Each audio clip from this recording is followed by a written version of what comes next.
Are you struggling for consistency in your sim racing? Does your iRating look like a roller coaster? If so, we have good news for you. The way to get more consistent is to first understand what you're doing differently than the professionals. And VRS is the answer. With our competitive subscription, you will have the telemetry, setups, tutorials, and everything else you need to fully analyze your driving. Our data packs and the ability to compare your driving with the best in the world will show you exactly where to adjust your inputs, change your driving line, and shave seconds off of your lap times. And our powerful and precise Direct Force Pro wheelbase and precision pedals are being used by some of the world's best drivers. All these champions agree that VRS hardware is not just the best on the market, it's also priced well below the competition. So if you're looking to upgrade to direct drive and the best pedals in sim racing, VRS is your answer. If you want to get better, get faster,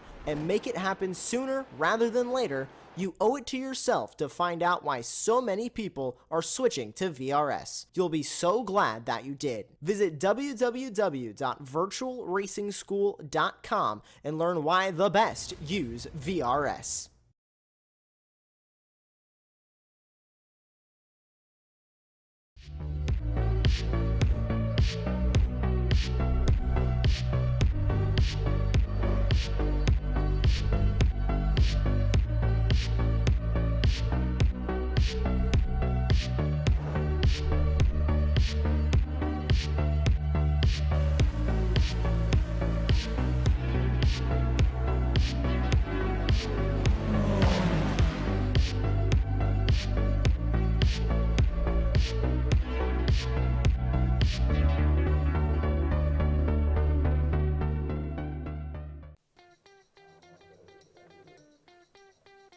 Last week it was the rolling hills of central Ohio, but this week is another story entirely.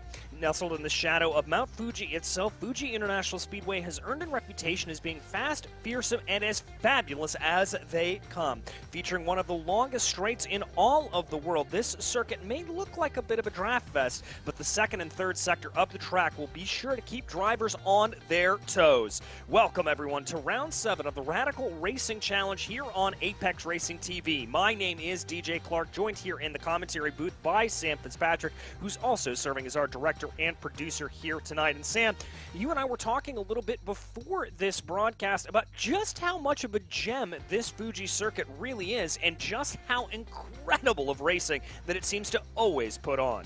Yeah, that 1.6 kilometer straight, like it's a mile long straight, it just changes the racing completely. It is so easy to overtake down that straight. You can even overtake and then be re-overtaken by the time you get down to turn 1. It's super wide as well. It's a terrific race circuit, this one, but I believe this is the first time the series has visited this track, so I imagine some of the drivers will be still getting used to these tricky left and right turns. Yeah, I imagine they will as well, as drivers are on track right now for qualifying session out on the field. 2 laps here over the course of 8 minutes, and we follow Niels van Hendel working his way around right now through the back half of the circuit as he runs, trying to see what he is going to be able to pick up here. And this is really the part of the circuit where you've got to be a little bit careful. You can't be going too hard through this sector of the track. This is what I would certainly call the technical portion that is really in juxtaposition to that long front straightaway.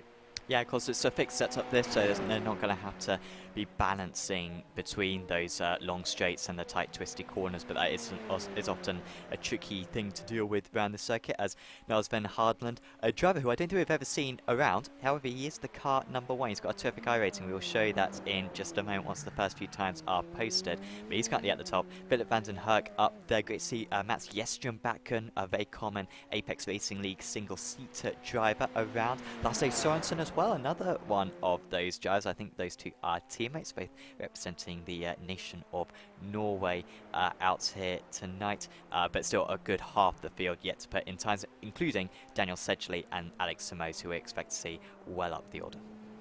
Yeah, those are 2 names to certainly watch out for, but here as we continue to watch Niels taking every inch of the track that he can.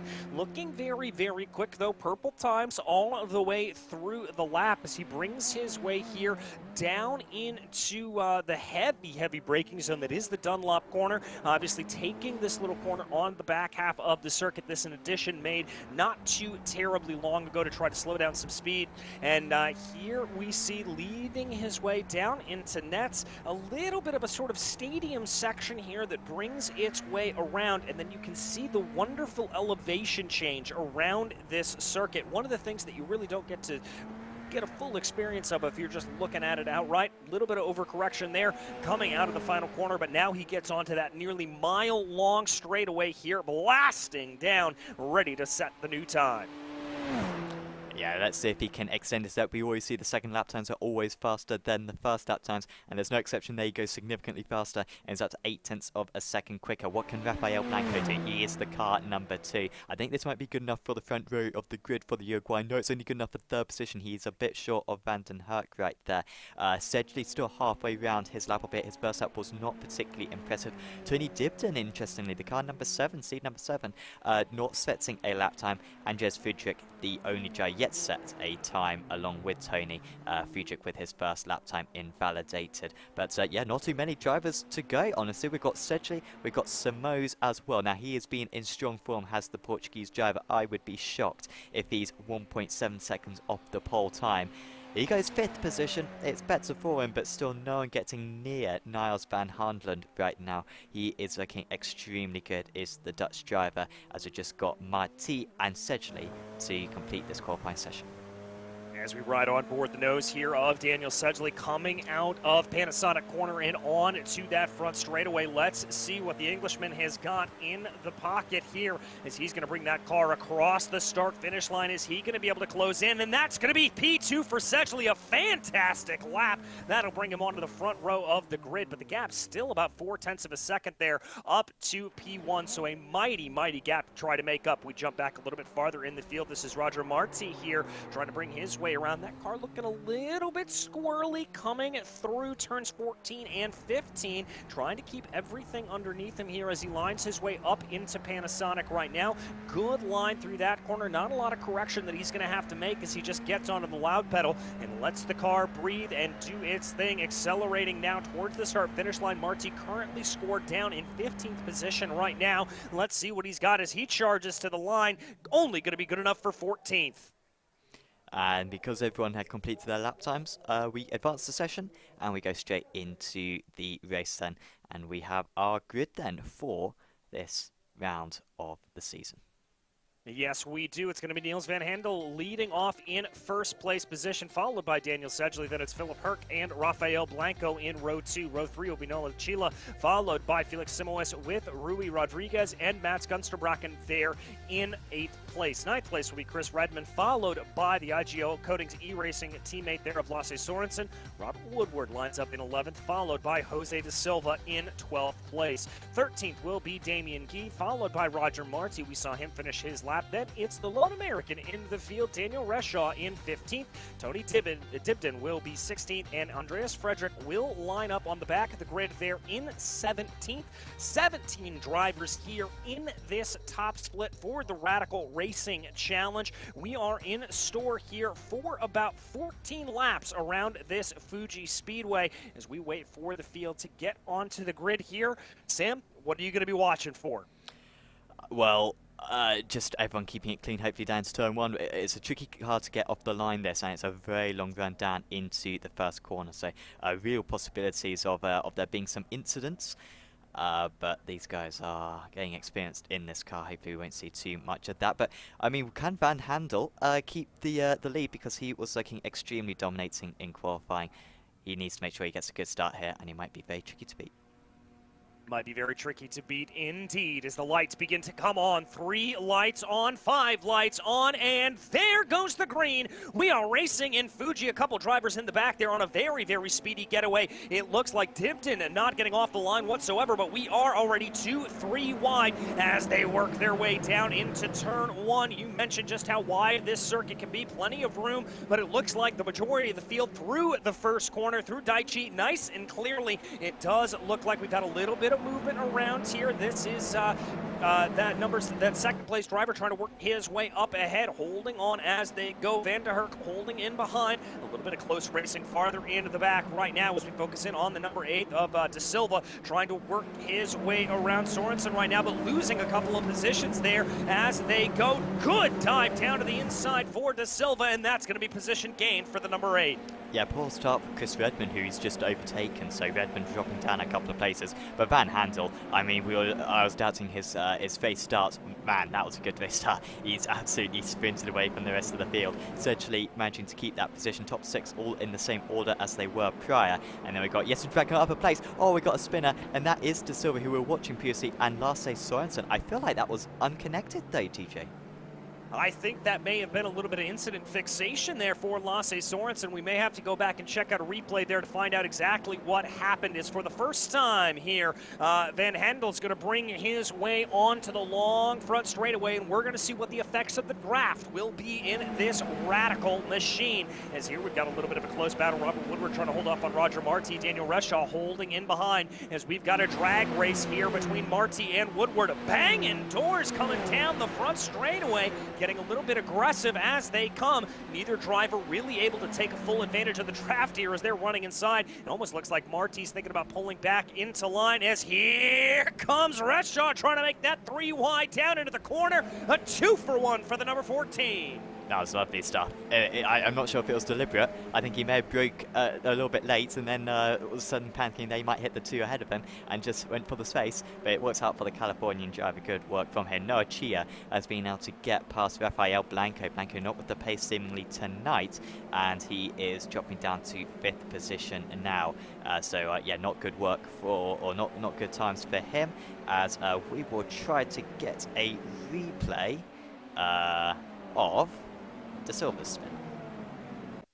As we jump back here, and that brought to you by SDK Gaming. Yeah, you were completely right there. De Silva looks like a little bit of contact, and that coming together up in front of him, completely unrelated for Lasse Sorensen. This is Sorensen here. You see the dive down to the inside of the corner. Ooh, little bit of contact there as well. Little bit of gap in between the two drivers. It does look like that was a little bit of netcode coming to play, but either way, both drivers finding themselves spun around and facing the wrong way. They're going to have to try to recover here from 14th and 17th respectively. We ride on board with Noah Chia here as he works his way onto the main straightaway. The Uruguayan driver of Blanco trying to hold in behind as the draft really is coming to play.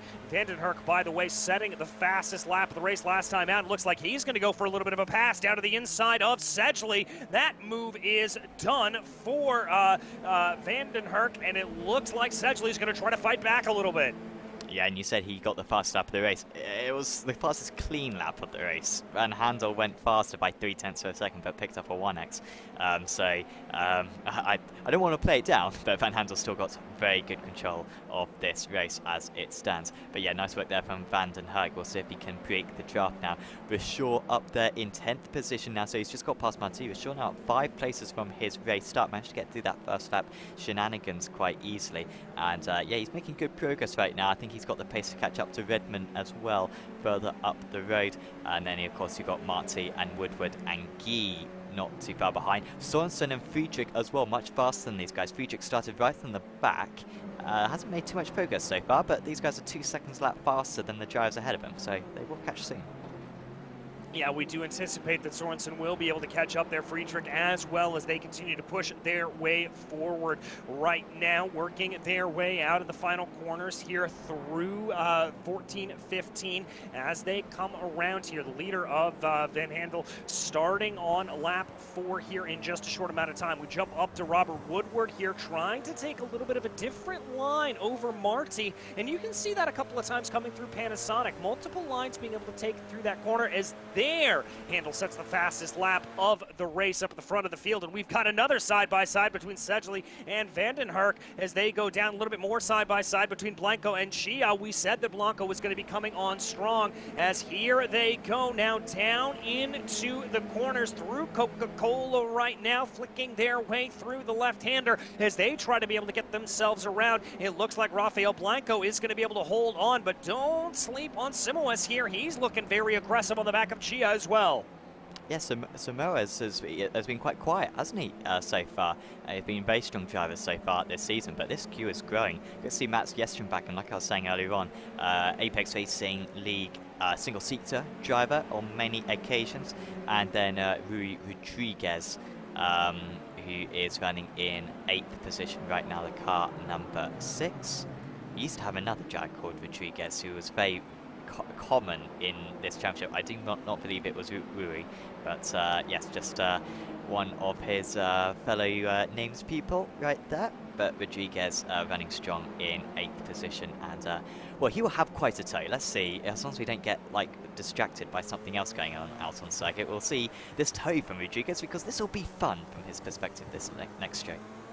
Yeah, it certainly will. He'll be getting a big heaping of that draft. We ride on board here, and you can see, I think that's Chia up at the front of this train, already trying to weave a little bit to break the draft from the drivers behind. The question's going to be is if that's actually going to play itself out. Daniel Sedgley now setting the fastest lap of the race from P2, still finds himself about 2 seconds off as they jump into the braking zone. And now for Daichi, that first corner doesn't look like anybody's going to be able to poke their nose out, and well, it's not a DRS train, let's call it a draft train for what it is, but we're certainly seeing that start to develop here for about 5th place on back.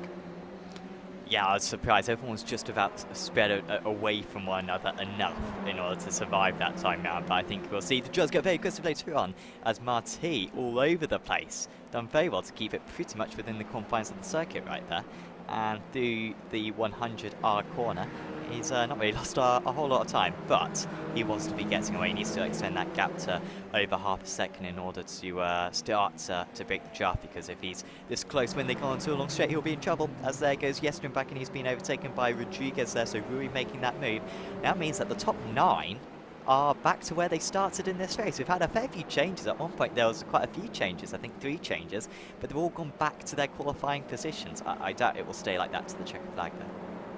I doubt it will, as well as no doubt the draft will come into play here a little bit more. I just saw Simo was trying to move his way around a little bit, trying to get an optimal line here coming through Panasonic, as here comes Simoes trying to maybe break a little bit of the draft. Chia there up ahead, Blanco, all of them trying to see what they are able to do. But here comes Simoes, a little bit of a weird jerk on the wheel there, but he's going to be coming on strong to the back of the German driver. Here comes the move down to the inside. It's going to be a pretty simple draft pass, but he's still got to be later on the binders to make that work. The number 3 down to the inside. Chia trying to put up a little bit of a fight, but that is going to be moved to Simoes. Yep, there we go. So good work there from Simoes. And yeah, like I said, I did expect a little bit more pace from him tonight, but he's still got a good chance at finishing in 4th position. And yeah, you can see he seems to have a strong pace there to be able to take a little bit of time out of Blanco immediately just up the road. Very close as well between Sedgley and Van den Herk down that last straight. I nearly cut to it, but there was barely anything between them. Van Handel up to 3 seconds now out in the lead. He's absolutely dominating right now. And then, of course, we've got these couple of groups. In fact, Blanco now 0.8 of a second clear. This could be, if he can nail this 3rd sector here, Blanco, he might be safe from the attack down the pit straight this time around. Now up to 0.9 of a second. Really good few corners from the South American. Yes, the Uruguayan here trying to be able to pull that gap a little bit more. 8/9 of a second, starting to build that gap, that crucial area that we like to talk about 1 second, where you're going to want to be able to try to break that draft from. As here comes Blanco, and there it is. 1 second as he crosses over onto the long pit straight here. That may just be enough for Rafael to be able to hold that out. Still doing a little bit of weaving, still trying to break that draft just a little bit as he runs. So he is certainly, though, looking to be pretty safe as Van den Herk and Sedgley going side by side down into turn 1. It looks like Van den Herk going to be able to hold onto that position, but I see a puff of smoke. Was that a little bit of contact between the two? Well, Sedgley's going to lose another position here, I think, to Blanco. Here comes Blanco, a lot of overspeed, and he is passed up into 3rd position. So what a change there. Let's get a replay of it straight away. As we bring up that SDK Gaming replay, here is the move. Van den Herk sending the move down to the inside of Sedgley. Let's see what happened here. We saw that little bit of puff. It was a little bit of front-to-rear contact, and Van den Herk getting spun around courtesy of that contact, and that blunted the momentum of both drivers there. Van den Herk able to speed away there a little bit, but as you saw, Blanco able to take advantage of Sedgley's misfortune and put himself in good position. But what this has now done is that battle that we saw brewing here for 4th place, it has now been pulled in, and the top to the 2nd and 3rd place positions are going to be a part of that battle, and that big 2nd gap that Blanco had, it is no longer anymore, and he is going to have to worry about Daniel Sedgley coming up behind him, the VR Racing driver in the number 4. Yeah, and I think Sedgley let past Van den Herk. Oh, someone's just spun. I think, what's that? I've heard some spinning. There you go. That's very loud. I thought someone spun down the pit straight. Gosh. Come on, Daniel. Rejoins. Yeah, that was a little bit sketchy there from Daniel Reshaw, it has to be said. But yeah, that was very loud tire screeching there, considering that it was a fair bit away. Here comes Chia versus Simoes. These guys have already been battling for a lot of this race, and Simoes loses out, might even lose out to Rodriguez, who's looking very racy right now. Yes, in fact, and actually struggling to keep up with these drivers right now, but Chia up to 5th position there. Of course, they need to make sure that they don't lose too much time to the guys ahead, because they could certainly end up on the podium could one of this 3, should they keep up their pace for the rest of the event. That incident, by the way, means that Van Handel now has a 6.5 second advantage. absolutely dominant at the front of the field is the Benelux driver as he continues to run away in that number 1 machine. But we check back in. Felix Simoes here trying to hold off Rodriguez to the best of his ability. We jump on board here with Simoes. You can see that number 6 trying to close down a little bit through the right-hander as they work their way through the 3rd sector of this track. Simoes doing everything he can to try to keep that as bay. And then here is Rui Rodriguez trying to close down on the back. That is Noah Chia directly up ahead of them. They work their way through Net's corner right now. Little bit of an attacking line here for Rodriguez as they come down through the right-hander right now. And now we get back onto this long start-finish straightaway. Who is going to have the outright pace? Again, Blanco at the front of this train, really starting to weave a little bit, trying to break the draft as much as possible. But I don't think there's too much you can do when you're dealing with this long of a straight, as here is Rafael Blanco under attack from Daniel Sedgley. Sedgley trying to fight back from that incident with Vandenherk down into turn 1, and look at that overspeed from the number 4.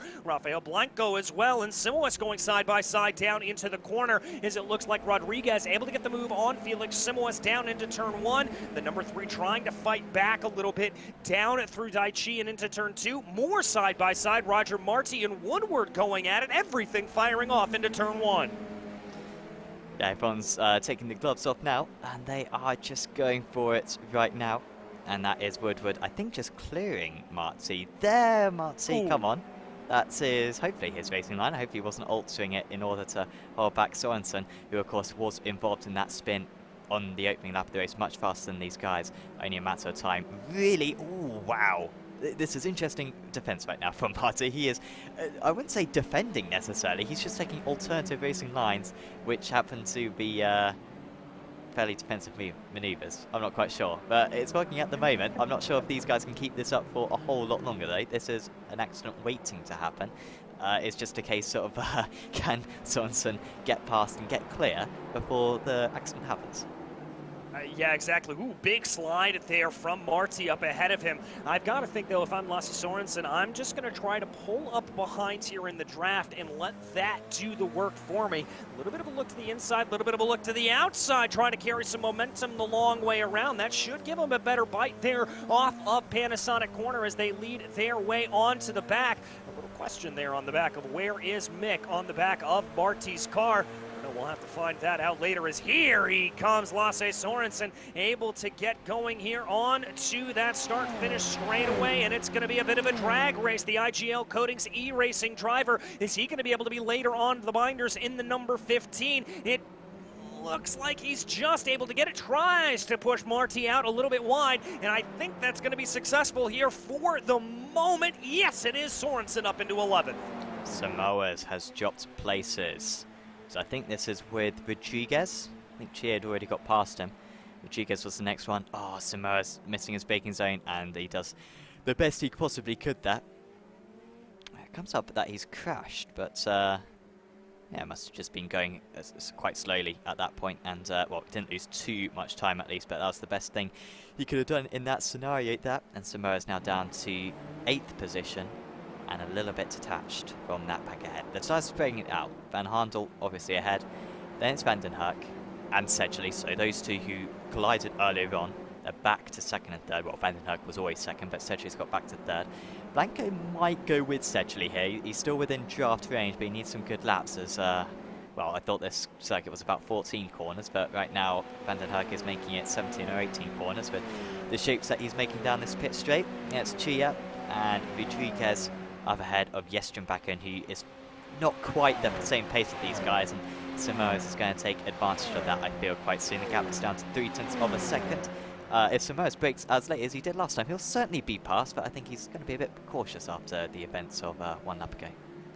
You called that one absolutely perfectly, as here is Sorensen and Woodward going side by side down into turn 1. That's going to be Marti trying to take a position away, looking down to the inside there of the number 9. Is he going to be able to hold on to that corner? Roger Marti trying to see what they've got. Almost a little bit of contact there between himself and Woodward as they work their way through the left-hander here of Coca-Cola. Marti able to carry a little bit more speed around the outside. Good move from the Iberian driver to be able to hold that out. That's It's going to demote Woodward down into P12 as Roger Marti is now going to be able to hold on to that 11th place position as he works his way now down through the hairpin here, bringing the car around. And all of that battling has allowed for Lasse Sorensen to pull ahead of this pack a little bit. He may be out of draft range by the time they get into the long pit straightaway. We will have to see. Marti certainly having to look in his rear view mirrors. And let's not count out Damien Guy here. The UK&I driver also closing in on the back of this pack as well. He'll be in draft range once they get onto the main straightaway. Just a reminder that the numbers, of course, indicate the seeding for the driver, so the highest rated driver will get this car number 1, and the lowest rated driver, at least for this race, will get the car number 17. And so what we've got on screen there is sort of indication of who's overperforming, as my goodness, we've got a lot of drivers offline right now, and this is just brilliant for Damien McGee. If anything, McGee should have been further behind. He was too quick through this final couple of corners. He would have loved a double slipstream on these guys. Instead, he's just going to get a single one. And now Woodward, for some reason, is giving Marti the slipstream, even though they were just battling. Although he might be able to box them in here. Marti's having none of it. He's just going to make a space if there possibly is one. Guy is down the inside as well. Marti's gone way too deep. And Damien Guy, well, he had it all under control. After all, he moves up into 11th position, albeit Woodward is not giving up. The outside line often is very profitable around this corner, and Guy is going to show that once again if he can keep it within the confines. Woodward wasn't leaving much room himself, and in the end it is the Northern Ireland, or the British and Ireland driver who is up to 11th position, the car number 16. Yeah, a really, really good run there for Damien Guy. A lot of patience being displayed, and that has allowed, all of that battling has allowed for Frederick to kind of move back into that battle. But we check up on the battle for P2 right now, as when Van Handel crosses the line, it will be 2 laps to go. That is how quick these races fly by you. Philip Vandenherk right now leading the way over Sedgley in second place right now. Blanco trying to hold on to the back of that, but it may be a little bit too late as they bring their way onto the start-finish straightaway. Again, as you said, making 17, 18 corners here is Vandenherk, just trying to break that draft, but I think he's got enough breathing room over Sedgley, not going to have to worry about an attack coming down into turn 1. Yeah, should be all right. Let's see what the lap time comparison is. He's getting closer to Sedgley. Turn 1s like that, though, aren't going to help. It's the apex by a decent margin right there. And yeah, the gap maintaining at about 0.6 of a second. Will he get there in time? Just 2 laps to go. Oh, it's going to be close. And he was actually a little bit slow on that last lap, as you can see as well. So needs something a little bit extra now. You do get a bit of turbulent air in these cars, and of course now the tyres will be really hurting. It's pretty much no matter how you drive this car, you will overheat the tyres by the end of the race.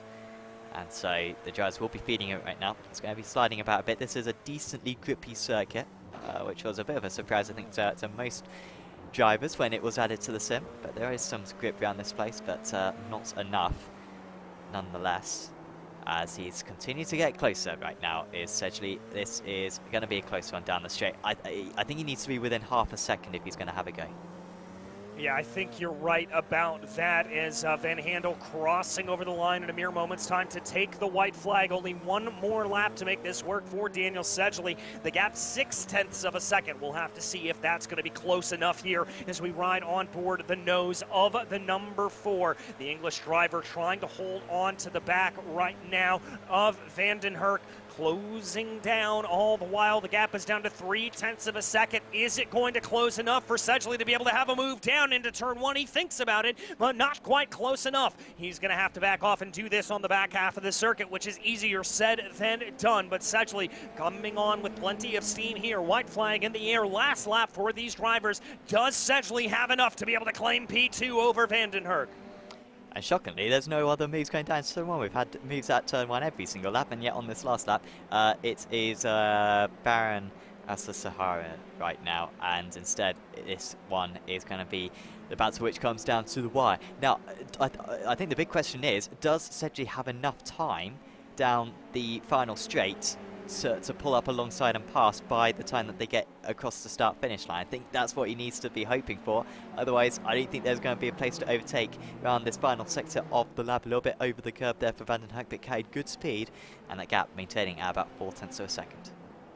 As we check back in on your race leader, we haven't shown him all that much of the course of this broadcast because the Benelux driver has never been in doubt as Neil Van Handel brings the car out of the Panasonic corner onto the start-finish straightaway for the final time. The number 1 machine bringing it onto the line. Eyes to Barney, the flag man, here as the checkered flag starts to wave, and Niels Van Handel will take victory at Fuji. Behind him, Vandenherk looks like he has got enough space over Sedgley, and indeed he will be able to take P2. Sedgley comes home P3, and Rafael Blanco there in P4.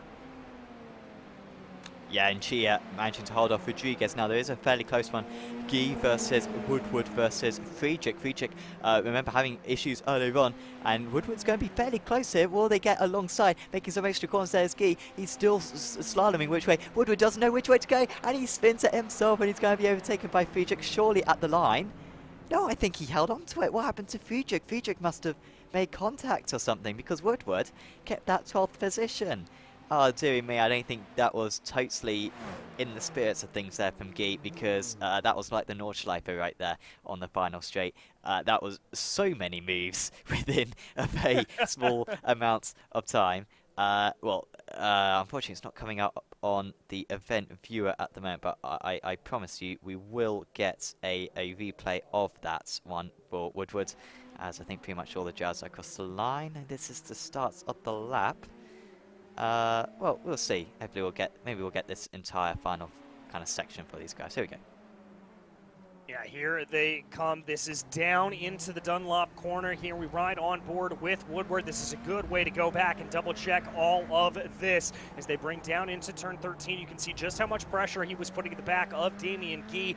Big snap of oversteer there for Robert Woodward, as now they came down into the final couple of corners here. And again, I think what happened there for Woodward is he just sort of had a little bit too many moves coming down across the line, and that was enough to send it around. As here we will watch. This is on board with Andreas Frederick here, coming down to the line. Now, in a few moments' time here, there's going to be the slip from Woodward. He loses it. Frederick, he spun across the line. Woodward spun across the line. Frederick had his foot in it and just was not able to get on past. I don't know where the start-finish line there is, honestly. But, yeah, it must have been a bit earlier than I thought. I'm going to be really unprofessional here and just rewind. Those are better ways to do this, I think. But, yeah, I guess the line must have been... What is it? Is it there? Oh, so Woodward actually spun after the line. If you look where he crosses over there, if we take a look from this position, this will be absolutely perfect to see. You'll be able to see the checkered flag markings on the asphalt there. So as he comes into the grid, you can see the line coming up there. That is the finish line right there as he crossed over. So that spin did not happen until they had already crossed over the line. So interesting replay there. Massive, massive kudos to you, Sam, for being able to catch that for us. Yeah, so I was getting confused between the start line and the finish line. So, yeah, that is the difference between the two of them there. So, good to know for the future on that one. Only amounts of time so we made that mistake. As, well, everyone's across the line and we can go through the final results. Yes, indeed, we can. As we said, Niels Van Handel, an absolutely dominant victory here today, followed by Philip Vandenherk there behind him and Daniel Sedgley to round out your podium. Then it was Rafael Blanco and Noah Chia. They are in the top 5. Rio Rodriguez up 1 position to come home in P6, as was Mats Gemsterbracken. A good recovery through the field there for him. Then it was Felix Simoes down 2 on the day. Chris Redman and Lasse Sorensen, a good recovery to finish where he started out in P10. Then Damien Guy and Robert Woodward spinning there just after the line. Andreas Friedrich, Tony Dibden, then it was Daniel Reshaw, Roger Marti, and Jose Carlos Gonzalez de Silva rounding out your 17-car grid. As we wait here, and unfortunately, Sam, doesn't look like anybody wants to talk to us today, so that is going to be wrapping up to the end of our broadcast. But next time out, we head to Road America, the U.S. National Park of Speed. Same time next week. You are not going to want to miss that one, as if you thought Fuji was great, Road America is much of the same. Plenty of drafting going on at that circuit. But on behalf of myself, DJ Clark, and Sam Fitzpatrick here, it has been an absolute pleasure to bring you the racing action today on Apex Racing TV, live from Fuji Speedway. And until we see you on the track, thanks for watching.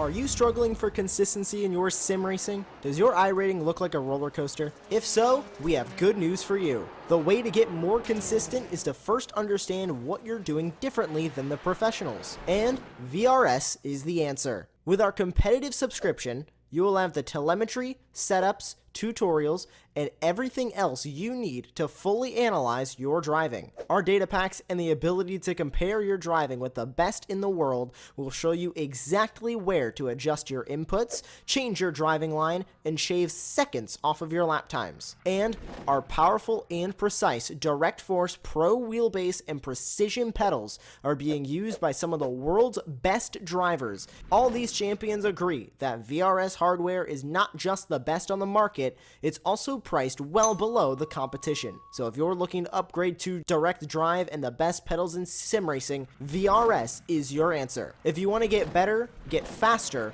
and make it happen sooner rather than later, you owe it to yourself to find out why so many people are switching to VRS. You'll be so glad that you did. Visit www.virtualracingschool.com and learn why the best use VRS.